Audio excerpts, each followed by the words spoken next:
एक मिनट मेरो कुरा मैले तपाईहरुलाई मेरो कुरा के राखेको छु भने मैले के भनेको छु यदि माओवादीको त्यहाँ कोही गल्ती गरेछ भने डबल कारबाही हुनुपर्छ। मैले तपाईले जुन त्यो समिता तिमसिलाको कुरा गर्नुभयो हामी चाहिँ एउटा जेनजीको चाहिँ रेड फुस चलाइरहेका छौं म पनि छु त्यसमा। तपाईले चाहिँ त्यो समिता तामाङलाई के रे समिताको चाहिँ तिमसिलालाई मात्रै देख्नु भयो होला म मलेसियाको संयोजक हो। यो लाइफमा यो जेनजी पुस्तामा म पनि छु। मैले के भनेको छु भने माओवादीको यदि त्यहाँ जनरदा जन्मियोस् त्यहाँ प्रचण्ड जन्मियोस् त्यहाँ महरा जन्मियोस् त्यहाँ चाहिँ तपाईको नारायण काजी जन्मियोस् जो भए पनि कांग्रेस र एमालेको भन्दा माओवादीलाई डबल कारबाही हुनुपर्छ। किनकि यिनीहरूले 17,000 मान्छे मारेछन्। हामी चाहिँ म पनि त एउटा कसैको एक कप चिया नखाइकिन चाहिँ यो पार्टीमा आस्था राखेर हिँडेछु। मलाई चाहिँ तपाईहरुले जसरी आतंककारी घोषणा गर्नुभयो के म एउटा मलेसियामा आएर दुःख गरेर काम गरिरहेछु तपाईहरुले मलाई गाली गर्न पाउनुहुन्छ त? मैले के खाइदिएको छु त यो पार्टीको लागि? मलाई त आस्था मन परेर पो यो पार्टीमा लागे त विचार मन पर्यो मैले लागे। तपाईले बोलेको एकदम राम्रो छ कुरा डायमन्ड दाइ तर यो सत्य कुरामा त तथ्यमा चाहिँ आउनु पर्यो नि त। छोड्दिनुस् क्या तपाईलाई कसले आतंककारी भनेछ र तपाई स्वीकार्नुस् कि विगतमा काम गर्न सकिएन भनेर। हामी अब निराश भएको कारण किन भन्दाखेरि तपाईहरुले जुन यत्रो सत्तामा बसेर काम भएन अब चाहिँ हामी असफल भएकै हो। हामीले देशमा भने जस्तो काम गर्न सकेनौं देश रक्तमै भयो। अब चाहिँ अहिलेको जेनजीको माग अनुसार चलौं नयाँ सोच विचार आउँ भन्ने कि झोले प्रविधि लिएर झोला बोकी भन्दैमा सत्तैभरि मलम लाएर ढाडछोप गरेर तेल लाएर बस्ने प्रविधि हो। तपाईको त त्यही देखियो मलेसिया जानी बाध्य 50 डिग्रीका घाममा अहिले तात्दै तपाई उहाँबाट भाषण गरेर के मजा आयो त? तपाई प्राउडली गर्व गरेर नेपालमै बस्न सके म माओवादीले परिवर्तन ल्यायो आज म यति भविष्यमा भने जस्तो भए सक्सेस भए भन्ने भए पो मजा आयो। ओहो माओवादीले गर्नु भएको रहेछ परिवर्तन हुनुहुन्छ। अनि बेरोजगार त्यतिकै भइराछ। जेनजीको माग के हो अब हामी युवा चाहिँ सुध्रिनु पर्छ भन्ने त छैन। म जेनजी हुँ भन्नु भएको छ अझ माओवादीका झोलाका कुरा गर्नु भएको छ विगतले के सफल पाउनु भयो खोइ? 17,000 मारेर त्यसै मजाले रमाइरहेछ। लुइस भ्याटनका ब्याग उनीहरूले बोकेको छ। हात्ती छाप चप्पल लाएर माओवादीका सांसद छिरा सबै घर र गाडी चढिरहेछ। तपाईँ मलेसियामा तपाईँ जस्ता सोझा जनता चाहिँ बेचेर मलेसियामा गङ्गा दाल कार चढ्ने कति 1 करोड 2 करोडका ब्याग बोक्ने 50-60 लाखको तपाईँ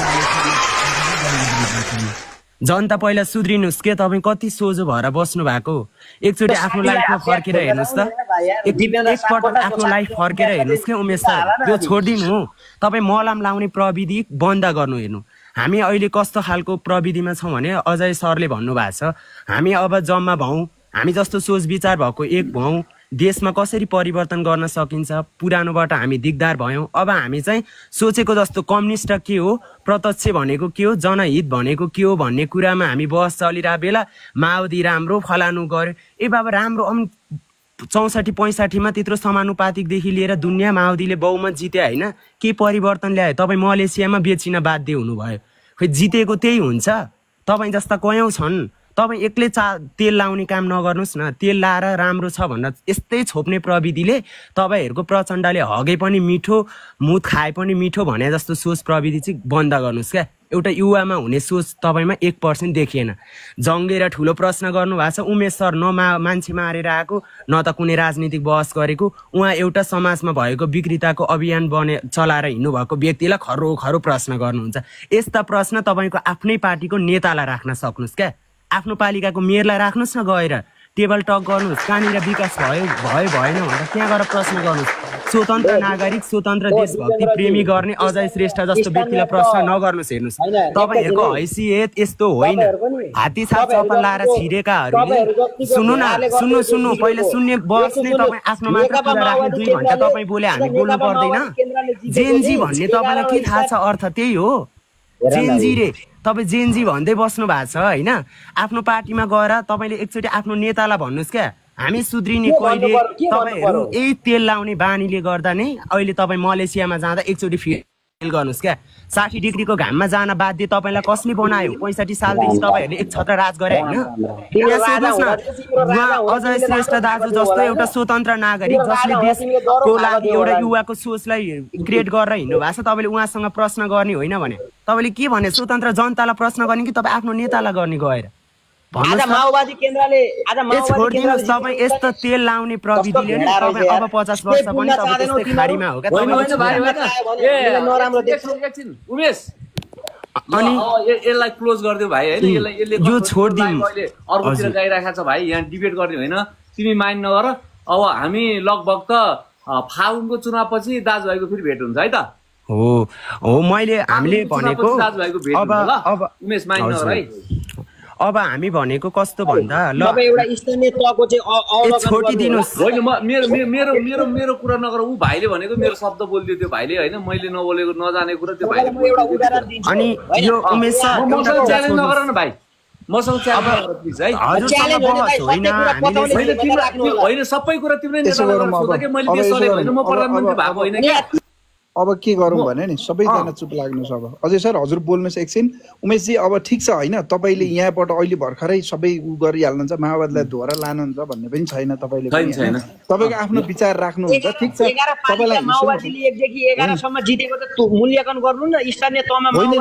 मूल्याङ्कन अस्तिको विद्रोहले गरेको छ क्या अब यसो गरौँ डायमन्ड सर ए भाइ एकछिन डायमन्ड सर अब यसो गरौँ न सर अब मूल्याङ्कन गरिदियो कि ल बेसरी बनाएर छ देश राम्रो गरेर रहेछ त्यही भएर तिमी 52 डिग्रीको घाममा मैले अस्तिदेखि ए भाइ यसो नगर न त्यत्रो प्रचण्डलाई तेल लाउने मान्छे 52 डिग्रीको घाममा किन गएको त तिमी भन्दाखेरि मेरो इच्छाको कुरा भयो इच्छाले कोही पनि 52 डिग्रीको घाम गर्दैन भाइ तिमी जस्तो मान्छे यता सुन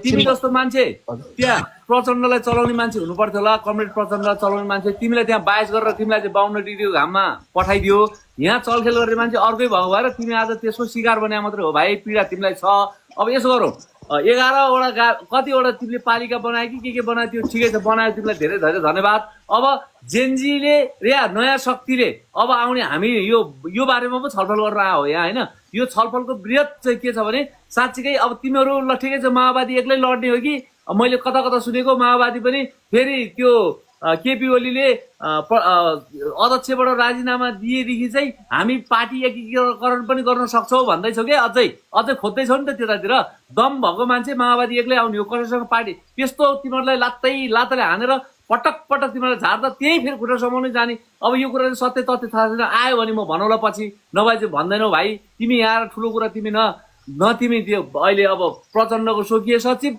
उमेश न त्यहाँको कार्यवाहक काहीँ न काहीँ केही अब संयोजक भनेर तिमीलाई चाहिँ उसो रहेछ मैले तिमीलाई केही भन्दिनँ भाइ तिमी राम्रो मान्छे हो दाइ मान्छौ मलाई मेरो लाइफमा जोडिराख्या हो अब हामीलाई चाहिँ हाम्रो हालतमा छोडिदियो अलिकति किता फरक भएको भएर ठिक छ तिमीहरू साँच्चीकै ल ठिकै छ माओवादी कङ्ग्रेस र एमाले सकाएको मानिदियो ल माओवादी चाहिँ एकदम स्वस्थ दुधले नुहाएकै भनिदिउँला ल एक ठाउँमा बस्छ तिमी पनि अब ठिक छ अब तिनजनैसँग सहकार गरेर आयो भने चाहिँ तिमी यही लाइफमा आऊ फेरि म तिमीलाई 2-3 दिनमै तान्छु कति दिनसम्म तिमीहरूको के हुँदो रहेछ 1 महिनापछि फेरि म तानौला उमेश भाइ होइन अनि तिमीले चाहिँ प्रचण्डजीले बोलेको जस्तै हो रहेछ भनेर भनौँला होइन भने यो प्याउ प्याउ माथि कराएर तिम्रो कुरा हामीले सुनिदिने अनि राइट भनिदिनु पर्ने हामीलाई पनि अभिभावक छ अहिले त्यसको लागि चाहिँ होइन त्यस कारण अहिले म चाहिँ साँच्चीकै सुनै म माइती घर मण्डलमा छु म घरिघरि मन्दिर को बन्द रहेछ त्यहाँ होसियारीको रूपमा छु म हिजो माओवादीले साँच्चीकै गल्ती गर्दाखेरि 64मा पनि देश कायापलट हुन्छ देश साँच्चीकै सिङ्गापुर बन्छ देश साँच्चीकै स्विजरल्यान्ड जस्तो खाकामा विकास हुन्छ भन्दा त उही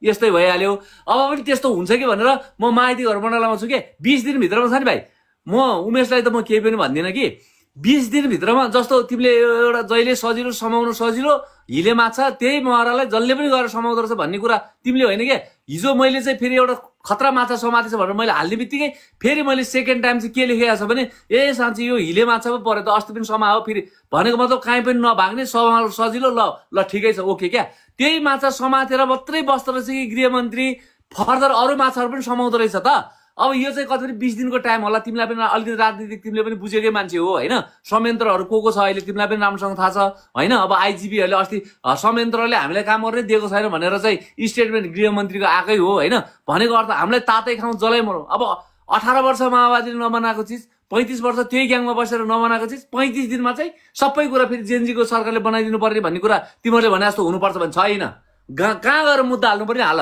हुँदैन क्या हुँदैन ल ठिक छ 6 महिनाको सरकार छ 1 महिना गइसकेको छ अर्को 1 महिनाभित्रमा कस्तो कस्तो प्रक्रियाको काम हुन्छ भने चाहिँ तिमीले अब 20 दिनदेखि 22 दिनसम्म कुरा भाइ 22 दिनसम्म चाहिँ यो सरकारले अरू माछाहरू समाउँदैन भने सिंगल अझै शेष चाहिँ के छ भने माइती घर मण्डलमा अनसन बस्न पनि तयार छ होइन भने त्यो गृहमन्त्रीको पद चटक्कै छोडिदिनु पर्यो सुशीला आमाले तुरुन्तै राजीनामा दिनु पर्यो त्यसमा खतरा खालको मान्छे कसले चाहिँ यो देशको लागि काम गर्छ, कसले जेनजी युवाहरूको चाहिँ जुन रगतमा टेकेर प्रधानमन्त्री भएको छ, उहाँहरूले चाहिँ त्यो जेनजीको चाहिँ माग पुरा गर्नको लागि, घाइतेको पुरा गर्नको लागि आखिर यो किन घाइते भयो आज? किन आज हाम्रो जेनजीले चाहिँ 78-74 जनाले चाहिँ आज ड्याम निधारमा गोली खानु पर्यो? यो चाहिँ अधिकार माग्नु जाँदाखेरि हो के, छातीमा गोली खानु पर्यो। तिम्रो पनि अधिकार गर। तिमी अहिले भाइ पाप लाग्छ तिमीलाई है, 74 जनाको यो शहीदको पाप लाग्छ उमेशलाई। किन पाप लाग्छ भन्ने छ नि, तिमी पनि 52 डिग्रीमा जानु हुँदैन भाइ, तिमी पनि फर्केर आफ्नै देशमा काम गर्नुपर्छ। यो इन्भाइरोमेन्टको लागि त्यहाँ मरेको हो के, तिनीहरूले वीरगति प्राप्त गर्नु तिम्रो लागि पनि हो राजा होइन। त्यस कारणले गर्दा म पनि भनेको छु त, अब तिमीले न मलाई कुरा गर्नु दियो, मेरो लाइफमा त तिमीहरूले कुरा गर्नु दिँदैन भने तिमीहरूको लाइफमा त मलाई के कुरा गर्नु दिन्छौ र होइन। तर पनि तिमीहरूले त्यो सम्मान ठाउँ चाहिँ मलाई दिएको छ, मैले कहिले पनि भुल्दिनँ। माओवादीको ब्रोडमा तिमीहरूले मलाई बोलाएर तपाईँ त्यो प्रदेशको चाहिँ 2-3 जना चाहिँ उच्च तहको केन्द्रीय सदस्यहरूसँग चाहिँ मैले बहस पनि गरे हो त्यो होइन। तिमीहरूलाई एकदम धेरै धन्यवाद छ भाइ। मैले त्यो कुरा म बिर्सिँदैन। त्यो अझै दाइ केही नै हो भनेर हरेक चोटिमा तिमीहरूकोमा पाहुना ल्याउँदाखेरि चाहिँ मलाई जहिले पनि निमन्त्रणा दिन्थ्यो। आज सुबोध गौतम आउनु भएको रहेछ र तिमीले चाहिँ कोनी माधव सापकोटा होइन, उहाँको अर्को नाम चाहिँ सुबोध गौतम, सुबोध सापकोटा के पनि हो कि। ल ठिक छ, माधव सापकोटा सुबोध साप उहाँको टाइटलहरू त्यो होला सायद। अनि त्यसपछि मलाई बिचरा त्यो तेह्रथुम भन्ने छ नि हाम्रो तेह्रथुम क्या, यहाँ हाम्रो लाइभमा आइरहेको छ, सुनिरहेको छ। तेह्रथुमले मलाई चाहिँ अघि नै व्हाट्सएपमा फोन गरेर ल सर तपाईँ आउनु पर्यो भन्यो। अनि म गएको पनि सुने, मैले सबै लगभग सुने। त्यसपछि 1.3K पुगेको थियो, त्यसपछि 600 पुगेको थियो मान्छे। म सुनिरहन्छु नि त भाइ, आउनै पर्छ भन्ने छैन, सुनिरहेँ मैले। तर अहिले मैले पनि विचार गर्नुपर्छ। म चाहिँ माओवादी भित्र गएर उहाँहरूसँग प्रश्न गर्दाखेरि मसँग अरू धेरै भोलि तपाईँ अस्ति बोलेकै रञ्जित तामाङ आउँदै हुन्छ, उहाँ पनि झापाको केन्द्रीय संयोजक हुनुहुन्छ होइन। एउटा जेन्जी लिएर आउनु न त एउटा भोलि। एउटा जोड दिन्छु ल मैले लास्टमा। एउटा कुरा के चाहिँ म जोड दिने भयो भने, एउटा कुरा के बुझेको छैनन् अहिले राजनीतिक दलका साथीहरूले भने एकदम अटालिएका छन्। अब जे मन लाग्यो त्यही पनि बोलिरहेछन्। यो अवस्था हो पनि होइन, पार्टीभित्र पनि रैतलो फैलिएको छ सबै राजनीतिक दलभित्र। यो हुन जरुरी थियो, यसैको लागि पनि हो। एउटा चाहिँ हजुर म अलिकति टुङ्गाइदिएँ प्लिज ल। मैले के भने अनि उमेशलाई पनि मैले भन्नै पर्छ क्या। उमेशको पनि किताहरू धेरै कुराहरू ठिक छ, तर कहिले काहीँ ऊ बौलाउँछ क्या। भनेको अर्थ हामी अहिले एकदमै विषम परिस्थितिमा छौँ क्या। अहिले अस्तिको जस्तो बौलाएर हुँदैन। अस्ति त जे भने पनि हुन्थ्यो, तर अहिले भन्नु हुँदैन। त्यस कारणले गर्दाखेरि उमेशलाई त म के भन्छु भने नि भाइ, तिमी साँच्चीकै उमेरले जेन्जी नै हो क्या। तिमी माओवादीको खोलै ओढ जेसुकै ओढ, तर जुत्ता फुकाल क्या। हाम्रोमा आइसकेपछि जुत्ता फुकाल क्या। माओवादीको जुत्ता फुकालेपछि मन्दिरमा गइसकेपछि त्यहाँ सबैले त्यो मन्दिरको नियमले भित्र छिर्ने हो क्या भाइ। अहिले अझै शेषको लाइभमा आएपछि यो लाइभको चाहिँ धर्म पालना गरेर जुत्ता बाहिर फुकालेर भित्र आउनुपर्छ क्या। भनेको अर्थ के हो भने यहाँ हामी केपी ओलीलाई पनि बोक्दैनौँ, अहिले माओवादीलाई प्रचण्डलाई पनि बोक्दैनौँ, हामी शेरबहादुरलाई पनि बोक्दैनौँ। यो कुरा तिमीले नबिर्स। अर्को कुरा के भने, तिमी अब यो घरमा पस्दाखेरि यो घरको नियमअनुसार तिमी चट्ट छिर, जुत्ता फुकालेर भित्र छिरिसकेपछि के भने हामी तमाम नेपाल बनाउनतिर हामी अहिले केन्द्रित छौँ क्या। अनि तिम्रो पनि त नेपाल हो नि यार, पार्टी पो माओवादीको भयो त, तिम्रो पनि त त्यतिको अभ्यास छ। मैले के भन्छु भने साँच्चीकै देशभक्ति हो तिमी भने एकछिन माओवादीको झोलालाई पेरिस डाँडामा छोडिदेऊ। त्यसपछि तिमी के गर भने, ल ठिक छ उमेशले भनेको पनि भएन, अजयले भनेको पनि भएन क्या। साँच्चीकै जेन्जीको आन्दोलन भनेको त भ्रष्टाचारलाई ल्याएर कारवाही गर्नु पर्ने थियो। भ्रष्टाचारी त जम्मा एउटा चाहिँ कृष्णबहादुर महरालाई कारवाही गरेको जस्तो देखेर आँखामा छारा हाल्नु बस्नु पाइन्छ त भाइ। तिमी भन्दा चङ्खल अहिले भर्खर वीर हस्पिटलमा मलाई फोन आएको, अहिले भर्खर पनि मैले तिमीलाई चङ्खल म के भएको छु भने, यदि साँच्चीकै अब 20-22 दिन एउटा टाइम छ, 20 दिन जति चाहिँ हाम्रो के अरे आइजी साहबको डेट होला, त्यसपछि उहाँको डेट सिद्धिन्छ।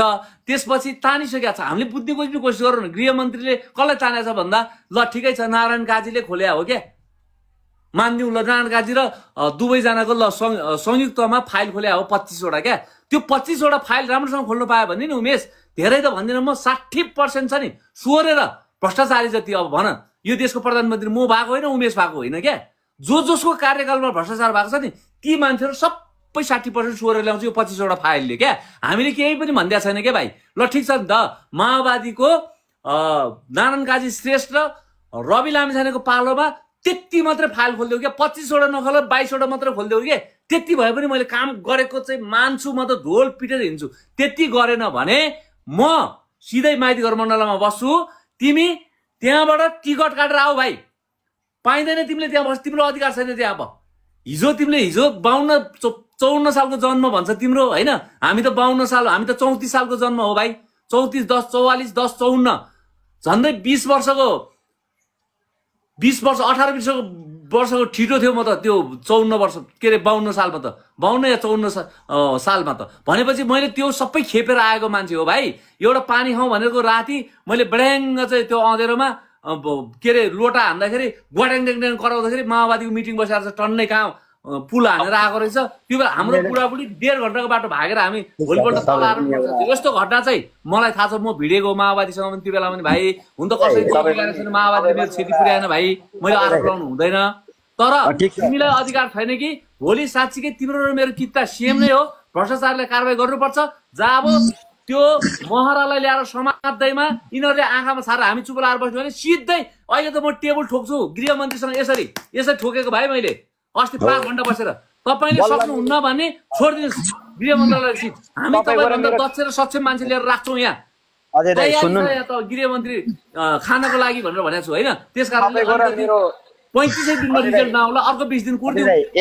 अझै 1 मिनट, तपाईँको र मेरो किता बल्ल मिलो क्या। मेरो पनि त्यही भनाइ हो क्या, त्यो एउटा राजनीतिबाट ओजेल भइसकेको एउटा मोहरा, ऊ चाहिँ सबैको मादल भएको छ क्या। हिजो रवि लामी छाने हुँदा पनि उसलाई ठोकेकै हो, प्रचण्ड प्रधानमन्त्री हुँदा पनि ठोकेकै हो, एउटा मादल भएको छ। विचार राजनीतिबाट पनि ओजेल परिसकेको पात्र हो। उसलाई थुनेर चाहिँ यो अहिलेको सरकारले स्टेटमेन्ट आएन, तुरुन्तै मेरो सेकेन्ड स्ट्याटस हेर न भाइ, सजिलो मात्र च्याप्प समाएर भित्र हाल्ने हो भने स्ट्याटस हेर भाइ। तिमीले एउटा स्ट्याटस हेरेर ठुलो मान्छ, सेकेन्ड स्ट्याटस पनि हेर के, त्यही बेनाको स्ट्याटस। हामी पनि तथ्यमा बोल्ने मान्छे हो के। भोलि कृष्णबहादुर महरालाई एकदमै अन्याय नै अत्याचारै गरेको छ, साँच्चीको प्रतिशोधै गरेको छ। मै अझै शेष माओवादीको बारेमा बोलिदिने मान्छे हो नि, थाहा छ नि तिमीलाई त। हिजो मङ्गल सिंहलाई छ नि, मङ्गललाई च्याप्प समातेर छ नि त्यो दरबारको पुलिसले लाँदाखेरि सबभन्दा पहिला भेट्नु को गएको थियो? म गएको थिएन। मैले त मङ्गल सिंहलाई पनि सोधेको थियो, अर्थले तिमीलाई मङ्गल सिंह अर्थले तपाईँलाई अप्ठ्यारो परेको छ कि छैन, आर्थिक पनि गाह्रो छ, तपाईँको बिचरा साधारण चाहिँ परिवार छ उहाँको पनि भनेर आर्थिक सोधेर सहयोग गरेर आउने मान्छे मङ्गललाई बोल्नु के। म जीवनमा त्यस्तो त्यो गर्ने मान्छे म होइन के। मङ्गल सिंहको कमरेडले माओवादीको बारेमा बोल्दैमा उसले चाहिँ केही लुटेको छैन, ऊ एउटा सामान म जस्तै हो कि। त्यस्तो मान्छे त हामी पनि बोकेर हिँड्छ नि यार। मङ्गल सिंहको खै राख्दैमा मलाई चाहिँ यहाँ धेरैले गाली गर्नुहुन्छ, मलाई हामीलाई बोल्नु दिनु पर्यो नि त भाइ। तिमी आफै जाने बार खर प्रश्न सोधेर बस्छ, खै अहिले तिमीलाई कसले गाली गरेछ तल? हामीले कस्तो मेरो किताब मिलेन एउटै। मेरो भनाइ त के छ भने यहाँ त प्रचण्डले गल्ती गरेछ नि, अरू भन्दा उसलाई हाम्रो चाहिँ माओवादीको जतिसुकै कार्यकर्ता नेता होस् उसलाई 3 वर्ष चाहिँ डबल हुनु पर्यो क्या। किनभने यिनीहरूले 10 वर्ष जनयुद्ध लडेको हो नि त, 17,000 मारेको होइन। यति भनेर तिमी र म त्यहाँ माइती घर मण्डलमा उभियौ त? तिमी जतिको स्पष्ट माओवादी बोकेर हिँडेको मान्छेले यति गरेर तिमी माइती घर मण्डलमा आउ त मसँग बसेर स्वतन्त्रबाट हुन्छ, तिमी माओवादीबाट हुन्छ। ल मेरो नेताले कसैले पनि साँच्चीकै हिजोको दिनमा भ्रष्टाचारमा परेको रहेछ प्रमाण प्रुफ सहित भयो नि 3 होइन 6 थन्क्याउ। ल मेरो भन जुरुकै उठाउँछ तिमीलाई त्यहाँ भएको मान्छे सबैले। केन्द्रको नेता बोलाउँदा नि तपाईँलाई ल्याखेर मैले बोलेको हो किन भन्नु त? मैले हरेक टाइम आज पनि म जानु खोजेको थिएँ, मैले धेरै कुराहरू विचार गरेर आज म जान्छु। सुबोधजीसँग चाहिँ म ड्याङ 2-4 प्रश्न सोध्छु भनेको थियो, पछि तिमीहरूको लाइभै ल्याङफ्याङ भयो। अब त्यहाँ कहाँ फुल फालेर म आउनु यार बेकारमा। नि लाइभ थियो मेरो होइन, भोलि चाहिँ मेरो रञ्जित तामाङ आउँदै हुन्छ। असिमको लाइभ थियो, असिमजीको। अब मलाई सुबोधजीलाई बरु बोलाऊ, भोलि पर्सि निकोर्सि कहिले बोलाउने हो, फेरि एकचोटि बोलाऊ, म आउँछु। म 1 by 1 उहाँलाई प्रश्न सोध्छु क्या।